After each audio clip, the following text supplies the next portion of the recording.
आमचा संपर्क तुटलेला आहे. आता काय करायचं, 25 वर्षातून एकदाच पाऊस पडतोय आपल्याकडे आणि असा पडतोय की पुन्हा पाणी मागताय, पुन्हा संपर्क नाही, आम्हाला पाणी द्या म्हणताय. अशी परिस्थिती विपरीत होते. म्हणजे आता जे काय आहे ते विपरीत परिस्थिती. कधी प्यायला पाणी मागतोय, कधी शेताला मागतोय, कधी पाणी जास्त झालं म्हणून आपले प्रश्न निर्माण होत आहेत. पण या सगळ्या प्रश्नामध्ये सरकार आपल्या सोबत आहे आणि मुख्यमंत्री महोदय आपल्या सोबत आहे.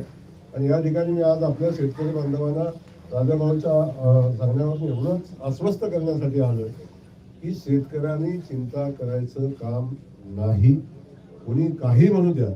मला माहिती आहे इथं खूप लोक येतात, वेगवेगळी भूमिका मांडतात आणि काय उपकार करते का, कुणाच्या बापाचा आहे का, हे सगळं बोलतात. मला कल्पना आहे त्याची. ठीक आहे, तो त्यांचा अधिकार आहे. तो त्यांचा अधिकार आहे बोलावं, कारण त्याच्याशिवाय दुकान चालणार नाही. विषय क्लिअर आहे की शेवटी देणारा माणूस ज्याची भावना चांगली आहे.